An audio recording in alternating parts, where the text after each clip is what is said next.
Video को like करें, हमारे चैनल को सब्सक्राइब करें, पास वाले बेल आइकन को दबा दें ताकि हमारी आने वाली हर न्यू वीडियो की नोटिफिकेशन आपको मिलती रहे। ये रात की बड़ी अलामतें हैं और इस एक रात की इबादत अल्लाह ने 80 साल से बढ़ कर की। इसीलिए जब ये रात आए तो इसमें मगरिब के बाद गुस्ल करना सुन्नत है। बाद मगरिब हुजूर अलैहिस्सलाम का मामूल है कि अल्लाह के हबीब सल्लल्लाहु अलैहि वसल्लम बाद मगरिब गुस्ल फरमाते थे। उसके बाद आकाए करीम सल्लल्लाहु अलैहि वसल्लम मस्जिद में इबादत करना इस रात को पसंद करते थे। घर में भी कर सकते हैं, लेकिन बल्कि सहाबा किराम तो शबे कद्र में नए लिबास का एहतमाम करते थे, नए कपड़े वो पहनते थे शबे कद्र में। कुछ सहाबा तो एक ही लिबास सिला कर रखे हुए थे, जैसे हज़रत अनस इब्न खुज़ैमा वगैरह के ये हजरात उसी रात में वो लिबास पहनते थे और फिर किसी वक्त उस लिबास को इस्तेमाल नहीं करते थे। आकाए करीम सल्लल्लाहु अलैहि वसल्लम से पूछा गया कि या रसूल अल्लाह, अगर हम शबे कद्र पाएं तो उसमें सबसे ज्यादा कौन सी इबादत करें? अल्लाह को उस रात कौन सा अमल सबसे ज्यादा पसंद है? तो अल्लाह के हबीब सल्लल्लाहु अलैहि वसल्लम ने फरमाया, अगर वो रात तुम्हें मिल जाए तो कसरत के साथ दुआ करना, क्योंकि उस रात अल्लाह को दुआ बहुत पसंद है। हज़रत अम्मा आयशा सिद्दीक़ा ने पूछ लिया, या रसूल अल्लाह, दुआ तो करें, कौन सी दुआ ज्यादा करें, वो भी सिखा दें। तो आका ने फरमाया कि यूं कहो, अल्लाहुम्मा इन्नका अफ़ुव्वुन करीम तुहिब्बुल अफ़्व फ़अफ़ु अन्नी। अल्लाह तू अफ़ू है, तुझे माफ करना बहुत पसंद है, सो तू हमें माफ फरमा दे।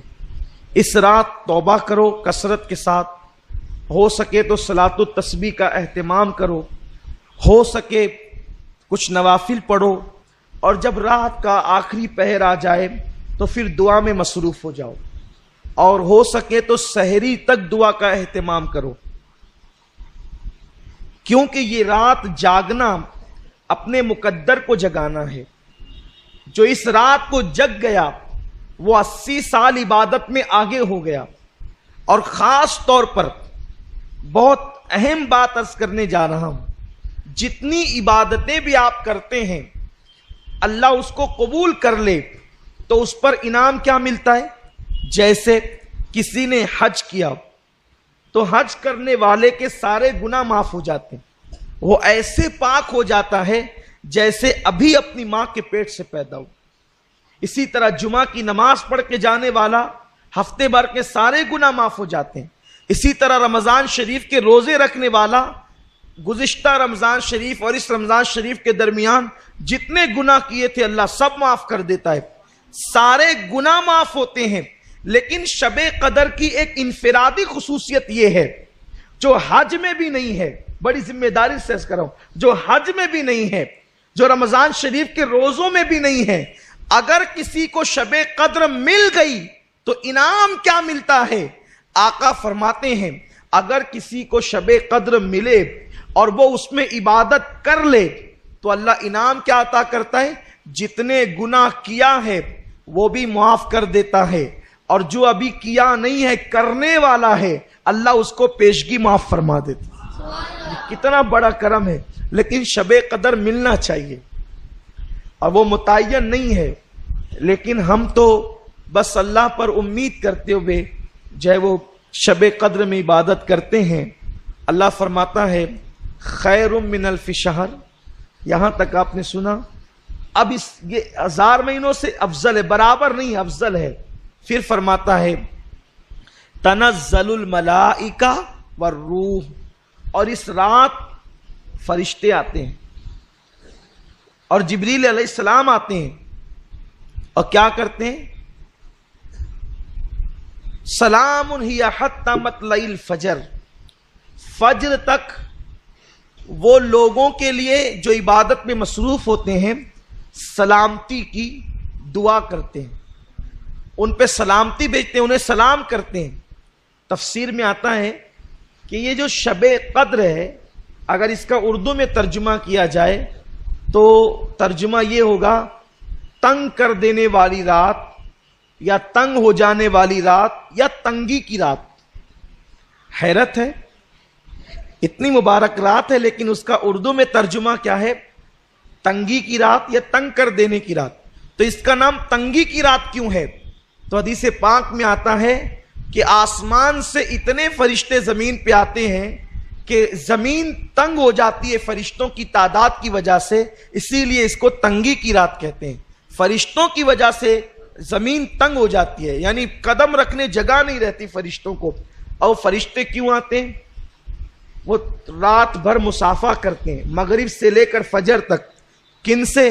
عبادت کرنے والوں سے. فرشتے مصافحہ کرتے ہیں، فرشتے زیارت کرتے ہیں، تمہاری دعاؤں میں شریک رہتے ہیں. اور بعض مفسرین نے تو یہ بھی بتا دیا کہ فرشتے مصافحہ کرتے ہیں، اس کی نشانی اور علامت کیا ہے؟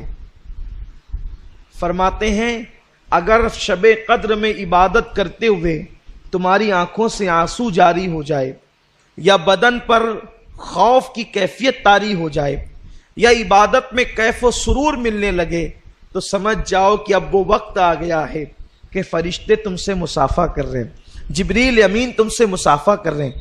اور یہ جبریل اور فرشتے شب قدر میں کیوں آتے ہیں؟ یہ بھی ایک خاص بات ہے. حدیث پاک میں آتا ہے کہ فرشتے اور جبریل پورا سال بھر اللہ سے دعا کرتے ہیں، اے اللہ مولا ہمیں زمین پہ جانے دے اور ہمیں ان لوگوں کی زیارت کرنے دے جو ہم سے بہتر عبادت کرنے والے ہیں، ہم سے اچھی عبادت کرنے والے ہیں. حیرت ہے، فرشتے آخر ہم ان سے بہتر عبادت زمین پہ کون کر سکتا ہے؟ تو فرمایا گیا ہم کچھ ایسی عبادتیں کرتے ہیں جو فرشتوں کے بس میں نہیں ہے. وہ عبادتیں کیا ہے؟ وہ عبادت ہے رشتہ داروں کے ساتھ صلہ رحمی کرنا، محتاجوں کی مدد کرنا، صدقہ دینا، بیماروں کی عیادت کرنا. حتیٰ کہ یہ عبادت کہ اگر تمہارا بچہ سو رہا ہے اور اس کے بدن پر چادر نہیں ہے تو اس کے بدن پر عذرائے شفقت چادر ڈال دینا، یہ بھی عبادت ہے. یہ فرشتوں کے بس کی نہیں ہے. روایتوں میں آتا ہے اگر تمہارا بچہ سو رہا ہے، وہ چادر پھینک دیا، تم نے چادر اس کے اوپر اڑا دیا، تو بھی اللہ تمہاری مغفرت فرما دیتا. فرشتوں کے بس کا نہیں ہے وہ، کیونکہ فرشتوں کی تو اولاد ہی نہیں ہے، فرشتوں کا بھائی نہیں ہے، وہ صلہ رحمی کس کے ساتھ کریں گے؟ فرشتوں کی بیوی نہیں ہے، وہ محبت کس کو دیں گے؟ تو وہ کہتے ہیں مولا جو ہم نہیں کر سکتے اور تیرے بندے جو کرتے ہیں ہم سے بہتر والی عبادت، تو ہم ان کی زیارت کے لیے جانا چاہتے ہیں. وہ سال بھر دعا کرتے ہیں تو اللہ شب قدر میں ان کو زمین پر نازل فرماتا ہے اور وہ تمہاری زیارت کے لیے آتے ہیں. انسان تو کتنا خوش نصیب ہے اگر تو صلہ رحمی کرے، لوگوں سے پیار کرے، اگر تو لوگوں سے محبت کرے تو تیرا مرتبہ کتنا بڑھ جاتا ہے کہ اللہ کے معصوم فرشتے تیری زیارت کے لیے